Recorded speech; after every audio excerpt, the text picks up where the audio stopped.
non-stop, isn't it? Is there a buffet car? Thank you.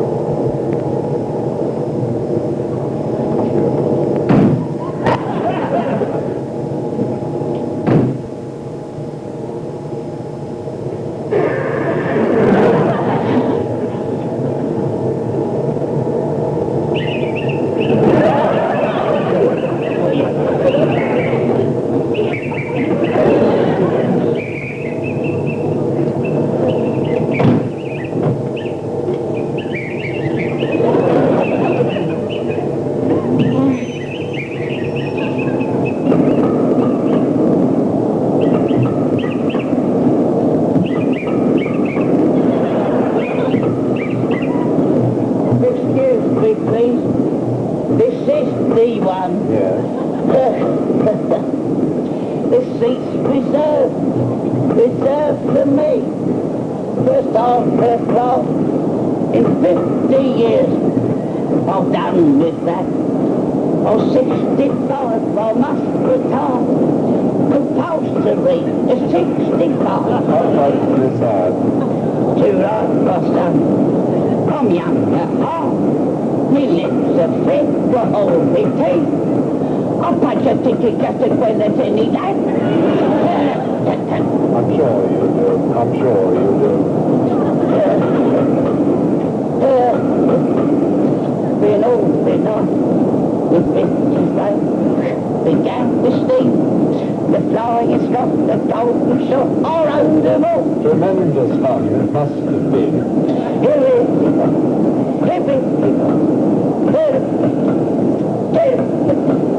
You're going to Leeds? To get me watched. This trip's me last. For 50 years, I've been the judge. They shake your hand. We'll miss you, but except this one. But what's it mean? I want to work. I'm not so old. I'm years to go. I find this sad. I find this sad.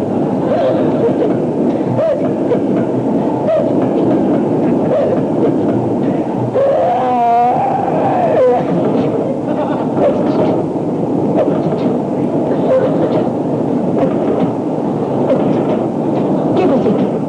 Do anything. Making the day. Anything, sir. Wish I could. So I can't. Computers mean efficiency. You're all the same. You and your card. Bang out the men. Bang in the seats. Make it redundant. How would you feel? What am I left? Take a last. Make a retire. Better off dead. What do you mean? Have a good time. Go on a cruise. Put up your feet. Speak for yourself. What did you do? What did you do? Know what I do? Know what I do? 221. Passing us soon. Coming for two. Tying the rails. Where I belong. Look at the pool. Look at the doors. Look at the book. Look at the view. How do you?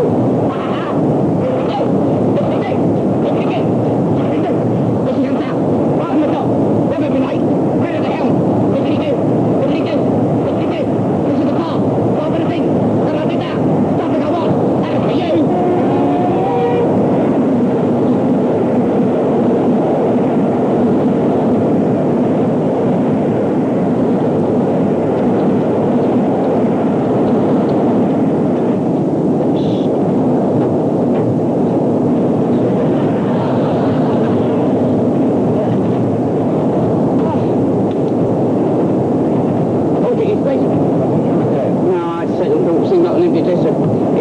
People have to sit down here, you know.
I'm standing in the laboratory of probably the world's leading authority on worms, Sir Arthur Greaves-Streebling. Streeb-Greebling, the F is silent, as in newt.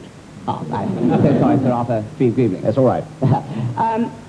Sir Arthur, you are an expert on worms. That's a bit of a tricky one to start with. Will you phrase it a bit more explicitly? You are an expert on worms, Sir Arthur. It's an awfully difficult one to sort of get into it. Couldn't you ease me into the thing by sort of asking me another question, like who was inside left for Portugal in 1908? Yes, well, who was inside left for Portugal in 1908? God almighty. Inside left. Inside left. Not sweeper. Not sweeper. Yeah, dear. Could you give me a clue? Was it a worm? Wasn't a worm. Wasn't a worm? Then I'm completely baffled. I only know about worms. Yeah, well, can I ask you about worms? Yes, you can ask me about worms. That's what I know about. That question on football really threw me. I'm sorry. I'm sorry, I shouldn't have thrown it at you at this stage of the evening. It's a bit tricky. Yes. Sir Arthur, what can we learn from the worm? Well, I've been studying the worm for 30-odd years. 30 very odd years indeed. I think the main thing I learned about the worm is that it is a very reticent and uncommunicative little animal. Can the worm communicate at all, in fact? Let me put it this way. In all my years working with worms, I've never known a worm talk to me. I don't know why. Possibly it's something I've said. Possibly something I've left unsaid. They're very sensitive. Yes, yes, yes. Can they hear? Yes, they can hear, but don't feel inhibited. Say anything you like. But my worms are unshockable. They've been around, they know the ropes so far ahead. Certainly. Sir Arthur, what led you into this rather specialized field of wormology?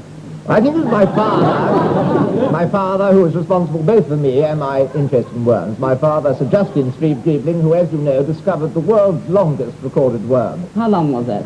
3,000 miles long, a real whopper. He discovered it in the Andes and traced it all the way back to its source in the Azores. Oh, yes. I believe there was a shadow of doubt cast on the validity of this claim, wasn't there? There'll always be knockers, you know, yes. Thank goodness for that. I believe it was Professor Hans Gauleiter, yes. who suggested that, in fact, your father had sighted the head of one worm in the Azores and the tail of another in the Andes. Yes, the old Gauleiter myth. Well, you must realize that Gauleiter was extremely prejudiced against my father, who at that time was romantically involved with Frau Gauleiter, the professor's wife. Oh. And she shared my father's interest in enormous worms. Yes. Must have been something that brought them together. It brought them together with mutual interest, and alas, it threw them apart eventually, but I won't go into that. No, don't, please. I believe you have some worms in captivity. Could we have a peep? We could have a peep, but I doubt very much if you'll see anything. You see, the worm spends all its time underground, very seldom surfaces. One in there, but you won't see them. We can sit down with a sandwich and a thermos, play a few rubbers at bridge and hope for the best, but I don't think we'll see anything tonight. Oh dear, what a shame. I do believe, though, you have some rather fascinating slides of worms in action. No, I don't. No, I have some slides of worms in Acton. This is where I do the vast majority of my research rather. And I'll dim the lights for a moment. We'll see some first-class slides of the North London worm in various postures. There you see a beautiful study of a worm in repose. One can understand from this why the worm has inspired the artist over the centuries. Yes, it does have a sort of classical simplicity, Doesn't it? Yes. Yes, it does. Yes. But in striking contrast, let me show you another mood of the worm. The worm in rage. A worm under enormous stress and terrifically furious, as I think you can see. Yes. Well, I must say, as a layman, I don't actually see very much difference between this slide and the previous slide. You don't? No. I mean, how do you know it was under stress, this particular worm? I know it was under stress because I was submitting it to stress when I took the photograph. I was shouting at it saying, "You stupid worm! Move along there, worm!" Biting it here and there. You see my teeth marking there? But the worm, unlike the human being, does not show its emotions. I think we can learn from it. Yes, certainly can in this troubled age. How does the worm reproduce? How does the worm reproduce? Well, let me start by saying how it doesn't reproduce. It doesn't go in with the same sort of idiotic ritual as we do. You don't get Mr. and Mrs. Worm having a great deal too much to eat and drink, staggering upstairs, taking off all their clothes, writhing around in bed saying, I love you, and was it all right for you, darling? The worm has a rather more basic and earthy approach. How do they in fact go about it? Slowly, but extremely surely. Now, let me show you a slide. Excuse me. Yes, sir. Are there any children watching? One hopes not, yes. Good. This is a rather controversial slide of two worms in a prenuptial mating display. How do you tell the male from the female? Well, I have a very basic rule of thumb. The male tends to have short hair, gruff voice, and wear trousers. The female is a rather higher voice, longer hair, and has these things sticking out at the top. I did actually mean the male and female in worms. The difference in the male and female in worms. Oh, you can't tell the difference. And nor can they. Yeah. And this, of course, makes courtship a rather hit-or-miss affair. The male simply burrows along, hoping he'll hit or miss. And if he doesn't hit or miss and hits a male, it's apologies all round, and the worm turns in some embarrassment. Yes. I have a slide, thank you very much, of a worm on the turn. Do you see that? I think you can see the slight flush of embarrassment there. One thing strikes me. How do you tell one end of the worm from the other? You can't. I think that's upside down, actually. Yeah. You can't, and they can't. And this, of course, leads to the worm's worst dilemma. Picture, if you can, a poor little worm burrowing along in a narrow tunnel of its own making, approached on either side by two rampant worms in a state of high sexual excitation. Not knowing whether they are going for a head or a tail. And not really caring either. What happens? What does the worm do in these appalling circumstances? Well, it has very little choice. It either decides to face the music and take the consequences, which can be an unwanted pregnancy at either end, or else, as is more frequent, it leaps for the surface in a suicidal bid and becomes a sitting duck for any bird. What a tragic end. Terrible end, terrible end. Could be a tragic head, of course. Could Yes, you can tell the difference. Do go on. Well, I'll try. What do you have in store for us for the future in the field of work? I'm very glad you asked me that. I'm glad I got it out. I've just written a book called Helga the Worm Cub. I don't know if you've read it. I haven't read it. No, I haven't read it either, but there's about 4,000 copies in the Conservative who'd like to see it. Oh, wonderful. It's a very touching story. The story of a man who goes out one morning, finds a critically wounded tiny worm on his lawn. He nurses it back to health and life. Wonderful story. Make a terrific film, I think. I saw myself possibly as the man who finds the worm. Who found the worm? Yes, who finds the worm. Is your moustache causing you trouble? No, not at all. I say who finds the worm. He finds the worm, and I saw myself as him. And I saw as my wife, possibly Virginia McKenna, possibly Bridget Bardo. I think Bridget Bardo looks as if she might have a soft spot for a worm somewhere. Have any of the major film companies shown any interest at all? No, the major companies have shown no interest whatsoever. I think it may be more of a sort of underground, youth-orientated project. And I've sent off some footage of worms in slow motion, completely asleep, to Andy Warhol. And I'm very hopeful that he may nibble at it. Yes. Well, thank you very much, Sir Arthur, and good luck with the film, Sir Arthur. Yeah, the film is called Helga the Worm Cub. I'm called Sir Arthur. Good luck with the film Helga the Worm Cub, Sir Arthur. Thank you. And I wonder if to sort of finish off the program, you'd like a sort of rather spectacular visual ending of some kind. Would you like to see one of my worms leap through a flaming hoop? I most certainly would, yes. So would I. I'd love to see it, but they won't. They won't do. The damn things just lie there. Sit up all night, you never see that. What a disappointment. Well, anyway, Sir Arthur, it's been a pleasure talking to you, and I'm afraid that's all we do have time for, though I'm sure we could pursue this fascinating subject to the early hours. No, we couldn't. You sucked me dry. I've got nothing else to say. Thank you very much indeed, Sir Arthur. It's all right. Yes, it'll be fine. We're just going to take some reaction shots of me going like that. Cut out the roaring. Shut up.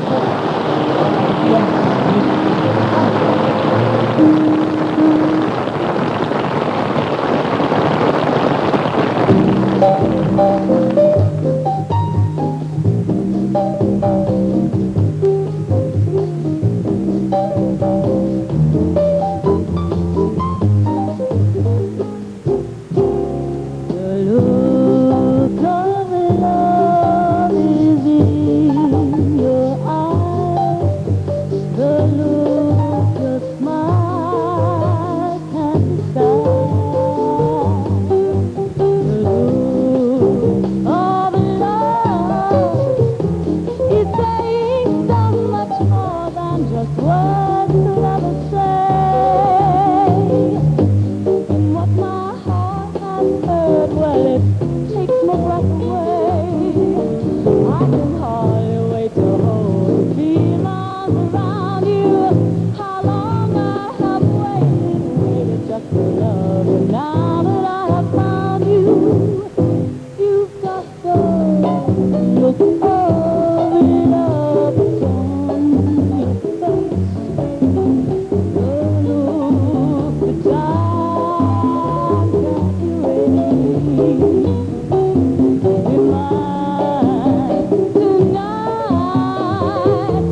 What are you playing? Solitaire. It's quite a nice day. Is it? I haven't been out. I have. Yeah, I saw you come in just now. Don't you notice anything unusual about me? Not really, no. Well, don't you notice something odd about my face? Yeah, but I've learned to live with that.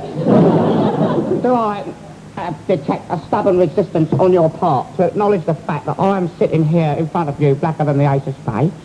Am I supposed to react differently because of the colour of your skin? I've always been brought up on the precept that every man, irrespective of race, colour, kith or hue, should be treated in exactly the same way. Granted, a worthy sentiment. But aren't you even mildly surprised that in the space of an afternoon I have changed from lily white to jet black? Not in the least. By the way, did you find time in your peregrinations to replenish our supply of nut brown kiwi boot polish? You saw me at it, I then? certainly did. I was seeking some rational explanation for your spending 4.5 hours in the lavatory, and I chanced to see you emerging with 2 tins of empty polish. But why didn't you say something? I assumed, correct me if I am wrong, that you were going to some fancy dress do from which you saw fit to exclude me. Not at all, Pete. I was off on some more serious bent. You haven't been to a party? What serious bent have you been off on then? I wanted to know and experience what it was like to be black in a white-dominated society. Oh. Until you are black, Pete, you have no idea of the hostile currents that permeate this country. You ran into some hostile currents, did you? Not in the form of overt prejudice. I mean, nobody actually came up to me and said, get back up a banana tree where you belong, wog chops. It was more of a bizarre, insidious nature, a sophisticated resentment nurtured by years of slave labour. What happened? Oh. Well, first of all, I went to a restaurant and I asked the waiter, the head waiter, for a table in the grill room. But he saw fit to turn me away on the grounds that I was improperly dressed. Well, I suppose to the untutored eye, you do look a little unconventional. Unconventional but correct, Pete. I informed him I was sporting the formal evening wear of a Zambezi chieftain. What was his response to this information? Get back up the Zambezi and tuck into some best end of missionary. You treated this display of bigotry with the contempt it deserved. Naturally, of course I did. I said, my good mate! You said that, my good My man. good man! I said, do not bandy words with me. Kindly summon the manager. He said, the manager is on a coach trip up the Zambezi, you might as well meet him there. At this point, of course, I realised I was up against a brick wall, which indeed, moments later, I was. You mean they used physical force upon your person? Physical force upon my person. I trust you took this up with the powers that be. Naturally. I went to the nearest telephone kiosk and I phoned the Race Relations Board, gave them a tinkle, and I told them the info, namely that I, a white person, had been bunged out of a restaurant because I was black, despite the fact that I was wearing the equivalent of white time-tails at the Zambezi. A lucid Tracy of the situation. Are they doing anything about it? Well, no, they're a bit busy at the moment. They're investigating a shocking allegation. Apparently a Welshman was refused Irish coffee in an Indian restaurant. Oh, yes. I remember reading about that in the Jewish Chronicle, I think it was. Anyway, further humiliation to cap it all, on the way back on the bus, I gave up my seat to an old lady and she put a newspaper down before she'd sit on it. Well, you must realise, Dad, that a lot of this prejudice is rooted in ignorance. There are differences between black people and white people. Well, they are black and we are white for start. Exactly. It would be foolish not to acknowledge this. Foolish, not to. But it is not a question of quality. If the white people are good at one thing, the black people are good at the other. Yeah, I heard they were very good at that. I was not referring to the myth of the so-called sexual superiority of the Negro. That is a load of cobblers. Full stop. Full stop. Full stop. No, full stop. No. There are differences between the two in the field of music. In the field of music, of course, now you put your finger on it, haven't you? I mean, you must admit, own up now. In the blues, the blacks have made the blues their own. I mean, show me your white Ray Charles. You say, show me your white Ray Charles, all right? I say, show me your black Beatle. It's all a question of taste. That's all it is. I mean, which would you have preferred during those calamitous years, 39 to 45? World War II, if I'm correct. quite correct, and antivirus pregnancy as well. Let's not forget that. Which would you have preferred? The driving rhythms of a Muddy Waters and his Boogie Blues beaters? Or would you have preferred the lovely lilting harmonies of Vera Lynn in her prime? I mean, it's a meaningless argument. I could say, where is your sepia Shakespeare? Where is your Nijinsky? Where is your mulatto Mussorgsky? But it doesn't make a point. To which I could say, where is your white Al Jolson? Oh, he was white. Well, where is your white Cassius Clay? Muhammad Ali is the nomenclature that he preferred. And let us remember that our own Henry Cooper, OBE, white, if I'm not mistaken, had Ali in trouble on the ropes and down for 7th in the 3rd, you see. And you must also remember that the black people, for all their boogie rhythms and bare-breasted dancing, have not produced a worthwhile, lasting civilization like Rome or England. Ah, but they have not... they have not spawned a tyrant of the proportions of thwarted tainter Adolf Hitler. Not so fast, Dad. There is a theory that Hitler was a black man who whited up for social reasons, using his own paintbrush and watercolours. Well, what evidence is there for that? Well, his moustache is the giveaway. The answer, my friend, is not blowing in the wind. That's not blowing in the wind. Hitler's moustache is not blowing in the wind. In all those newsreel photographs, did you ever once see it move naturally as if buffeted by a passing breeze? No, not that I can recall. No, not that you'll ever see either. And the theory is that the moustache was not a moustache at all, but the only part of Hitler's black body that he failed to white up. Ah. Hence its unnatural lack of movement. A very persuasive argument. Very persuasive argument, indeed. And think also of the Nazi salute. Nazi salute, my eye. That is the traditional greeting of the black pygmy to the giant Maasai tribesman. It is his basic attempt to shake hands. Hello, Yeah, it all hangs together. it all hangs together, yes. Well, even if Hitler was black, which I'm willing to take as read, I don't think this is a reason to condemn an entire race. Of course it's not, and I'll be the last to do so. I would eventually, but I'll be amongst the last. What I ask you, Dad, very seriously is this.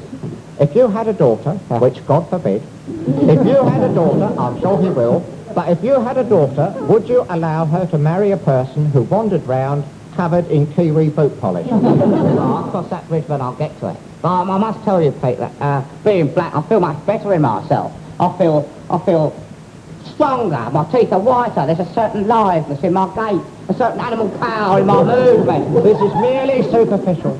Beneath it all, you remain the same white, sluggish stud. If you threw Gracie Fields into a bucket of coal tar, she would not emerge as Ella Fitzgerald.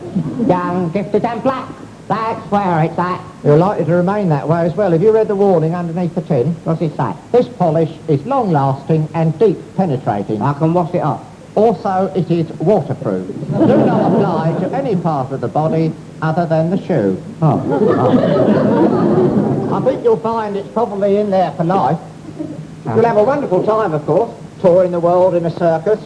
The walking blackhead with the white body. Have a bit of trouble coming back. They'd have to repatriate your head and hands.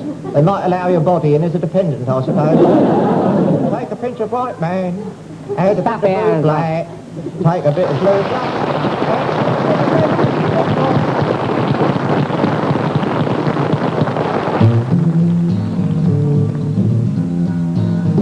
Never get round to sending letters. Never send no telegram. 'Cause I don't want nobody to know exactly where I am. And if I ever had the money,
looking for someone, my one and only soulful lady.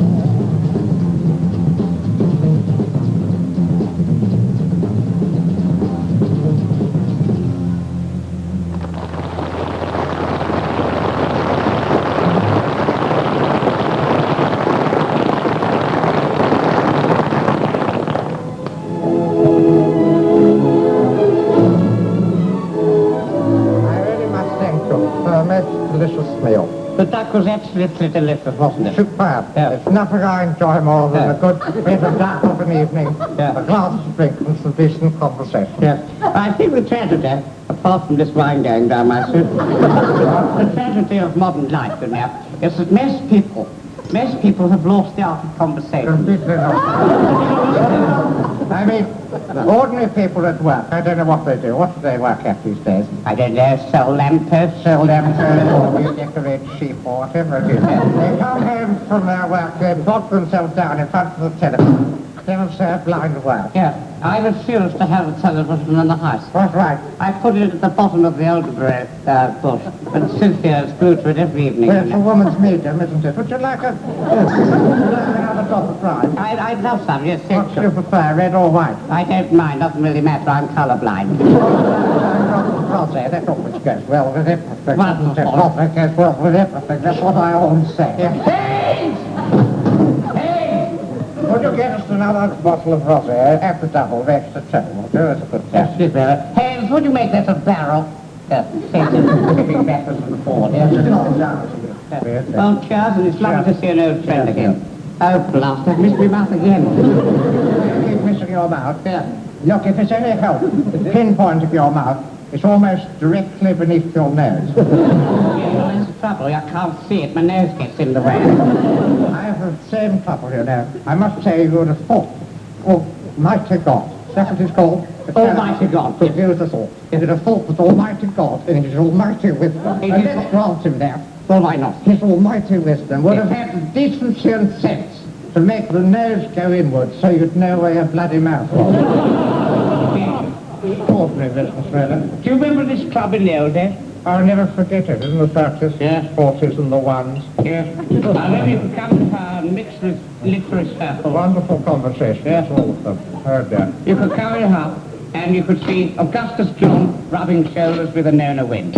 Is it still with Godfrey? I hope so. Because I didn't get a card for this year. I was a bit upset. Yes. Father Paul. Yes. Augustus John was a wonderful character. Wasn't he a wonderful character, Augustus John? Beautiful body. Superb drama. Wonderful draft. But I remember he used to come into the club and just lie down by that crack under the door. Yes. And within seconds, we'd have a wonderful hug up in the club. Beg your pardon? Hug up in the club. He'd keep it warm, because he'd keep the draughts out. Yes. Just drop. Yes. I do have one quibble with him there, you know. Got a bone stick with him, have you? Yes, that portrait he did of me, you know. It wasn't very flattering, was it? It wasn't. It made me look absolutely blotted. Yes, doesn't it? And beg your pardon, I must ask you to withdraw that phrase. What phrase? What you just said about being P-I-S-B-L-N-J-E-D as a newt. I have studied newts for all my life. I've worked with them, I live with them. I don't know if you've read my book on the newt. My life with newts. My life with newts. And in all that time, I've never seen them drop or touch a drop of alcohol. The newt. The newt, and don't snigger. The newt is a very abstemious animal. Yes. As far as I'm concerned, every newt is as sober as a judge. I must ask you to withdraw that remark. I will. Every judge I've known has been newt. Imagine having to weigh up in your own hands in the scaly hands of justice. Yes. Whether a man be sent to Alcatraz for 500 years solitary confinement, Yes. or just have his license endorsed. It's a terrible It's a terrible decision. I mean, you could understand why they take the drink. I can understand it. Mind you, I yield to none. There's no point fighting them.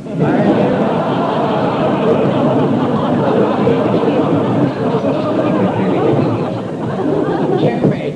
I yield to none. In my admiration, listen to me. I yield to none in my admiration for a British judicial system. that line over again. I yield to none in my admiration for the British judicial system. It's the finest we have in this country. I couldn't agree more. Good. Do I have anything to say? I never know, but there was something I wanted I think to ask you. we're running out of wine a bit. What? I said we're running out of wine. Haynes, where the bloody hell's the wine? Will you stop touching that awful feathered alligator over there? All over the bloody place. Look, the service has really gone down during the war. It has. It's dropped off, doesn't it? I'm so sorry to hear that. There's one thing I wanted to ask you while Haynes was getting the wine. I hope you won't mind me asking this, because it's rather a personal question. I've just swallowed a black mamba.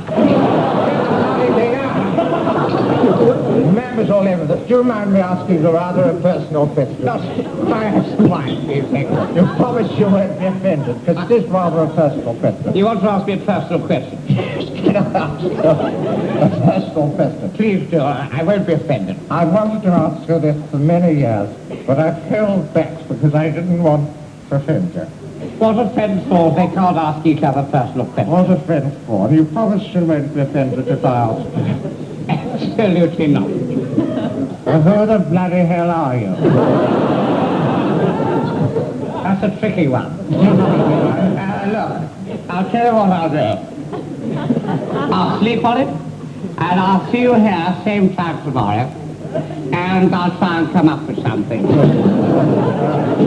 Where's that bloody Haynes got to? Look at him. Rather take a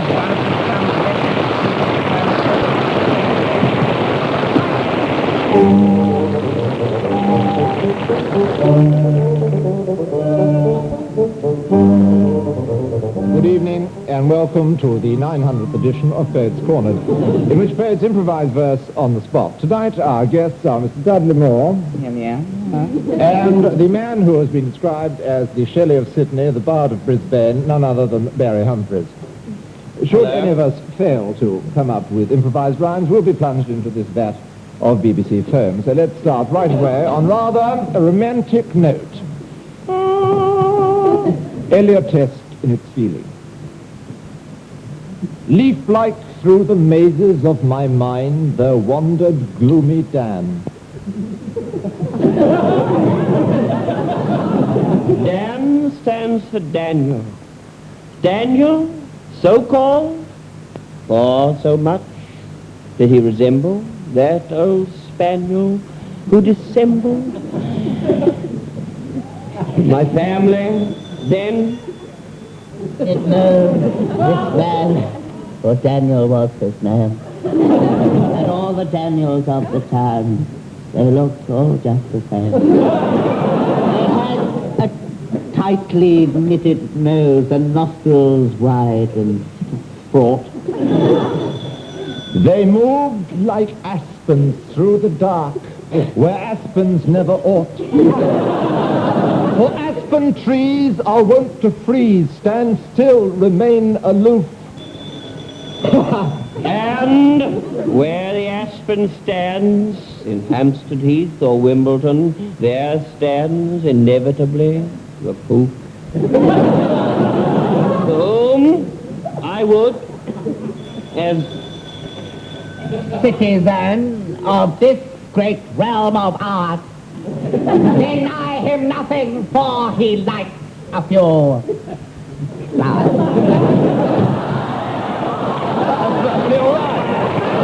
Stars go with ours. I nearly ruptured myself. Flowers, Howard? What's wrong with that? Oh, blimey. Oh, I think I'll give myself a go then. Is that the rhyme we're meant to take up? Yes. I plunged into this foamy lot. I didn't half give myself a go. I knew not that the foam would see so large, and yet I know that foam can be deterrent, and foam can be so wholesome that I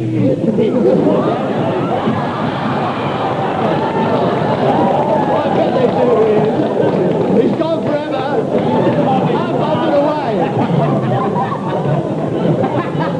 No, he's down. He's down. Stop it, Barry. He gets carried away once he's in the boat. Am I meant to go on rhyming? What? I can't. Ode to a nightingale. Old bird that lives upon the tree, your feathers bright and gay. What know you of the feelings we feel today? For birds are thirsty from me. Don't stop me! Don't stop me!